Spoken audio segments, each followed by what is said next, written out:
Acompanhamos a rotina deles no Congresso.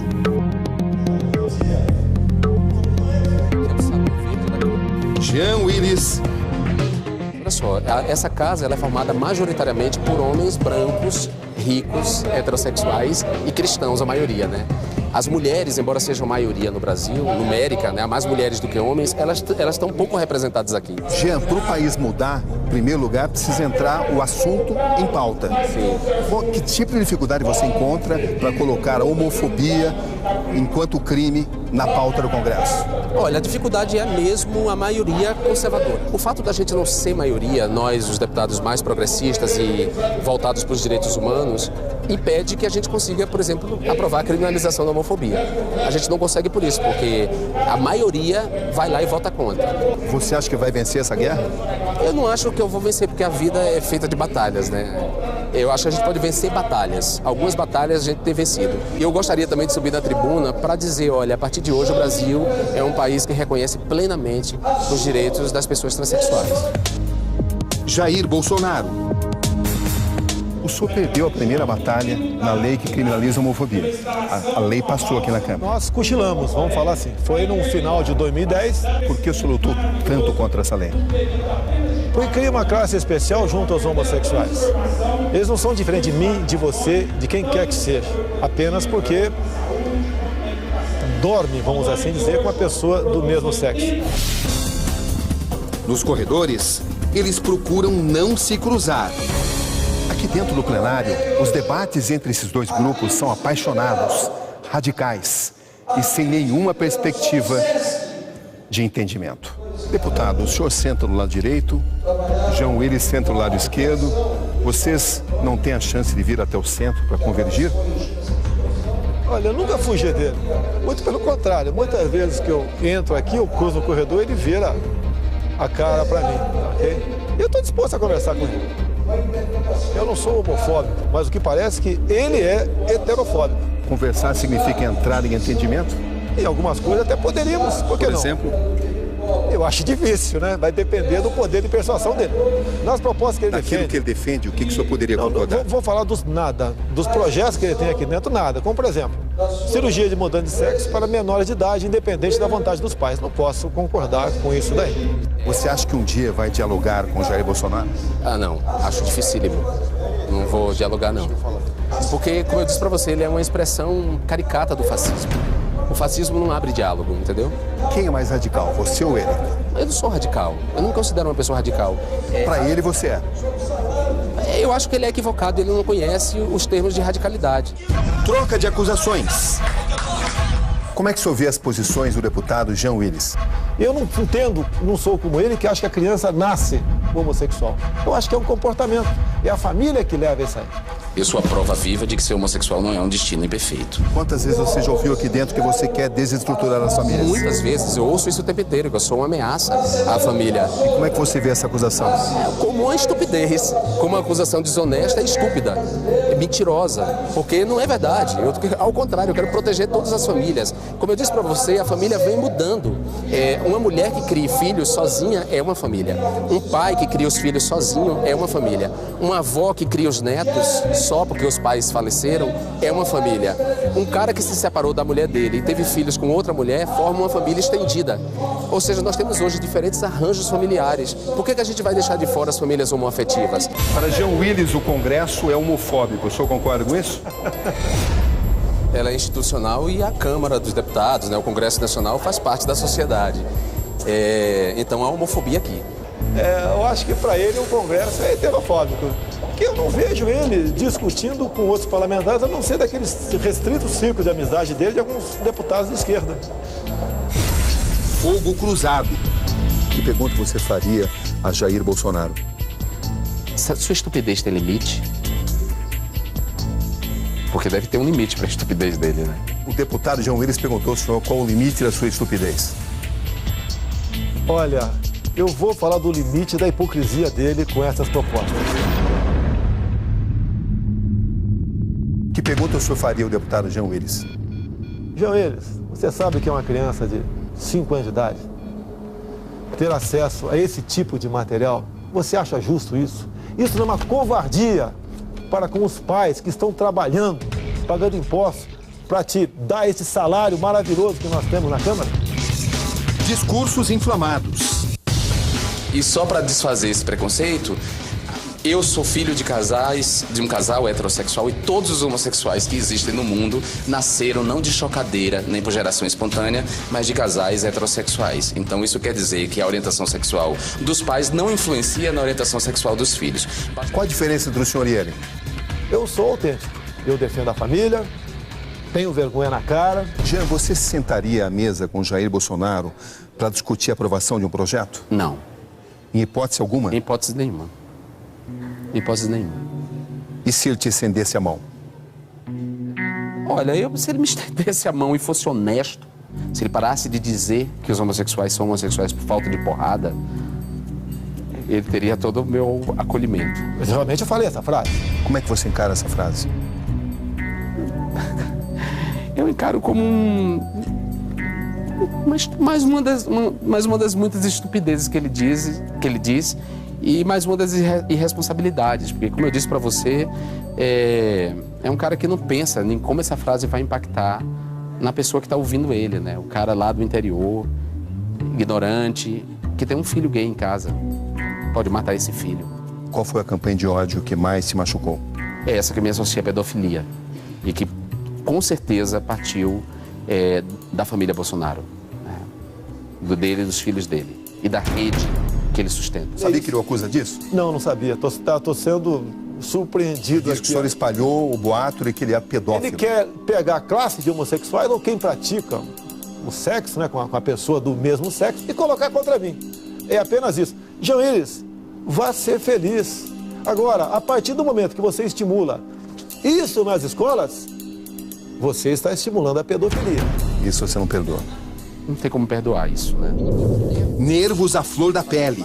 Eles estão nos provocando, estão nos afrontando. Cuida da tua vida. Eu quero que os homossexuais sejam felicíssimos.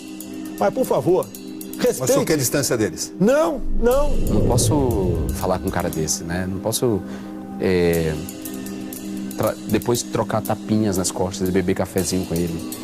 Não, isso é sério. Pode me chamar de homofóbico, porque eu mato no peito, meu couro é duro, tá ok? Mas sei que estou sendo agredido, estou me tornando uma vítima da sociedade para defender o filho exatamente dos que mais necessitam. Embates. Essa verdade nós temos que botar para fora. Você tem orgulho daquela bandeira? Dessa aqui? Muita. Tenho muito orgulho dessa bandeira. E eu vou dizer, tem uma frase do hino nacional que combina muito comigo. Mas se ergues da justiça a clava forte, verás que o filho teu não foge à luta. Não fuja à luta, Cabrinho. Jamais. Não, jamais. A minha vida sempre foi uma luta. Eu não vejo uma mulher grávida falando, o meu quarto tem as cores do arco-íris, porque ele vai decidir o seu sexo no futuro. Não, ou ela pinta de azul ou de cor-de-rosa no seu quarto. E espera aquela criança com todo carinho, de modo que ele seja no futuro um homem útil à sociedade pelo seu conhecimento, pela sua profissão, e não pela sua opção sexual. É covardia com as crianças! Covardia com as... Você quer queimar a roupa, você vai queimar a cor! Se alguém quiser procurar um psicólogo e falar, eu quero ser gay, me ajude, sem problema, o psicólogo vai ajudá-lo. Mas se acontecer exatamente o contrário, o homossexual procurar um psicólogo para deixar de ser gay, isso é punido por resolução do Conselho Federal de Psicologia com a cassação do seu diploma. Isso é justo? A cura gay é um retorno a esse passado, em que a homossexualidade era tratada como uma doença. A homossexualidade não é uma doença. Tudo isso daqui a pouco, aqui no Conexão Repórter. Vitórias Prova viva de que ser homossexual não é um destino imperfeito. e derrotas.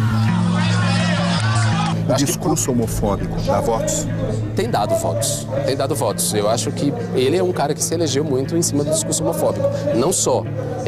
Ele representa, assim, toda uma ordem conservadora, que vai contra os direitos das mulheres, que é contra os direitos da infância, da adolescência, né? Ele representa um conjunto de ideias, assim, nesse sentido. Mas a homofobia está lá presente. Mas a homofobia dá voto. Eles chamam o cara de viado! Eles chamam o cara de preto!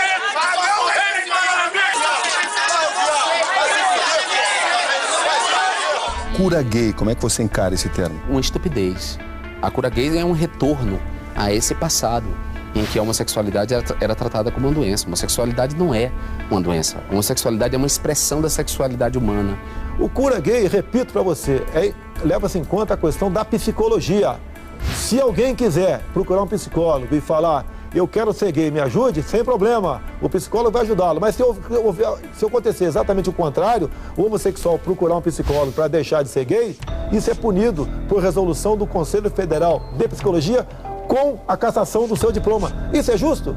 O psicólogo é alguém para te ouvir e tentar buscar uma solução para o teu caso, seja ele qual for. Até isso, o ativismo gay entra no Conselho Federal de Psicologia, que eles não vão gostar que eu vou falar agora. Tá apinhado de gays no Conselho Federal de Psicologia.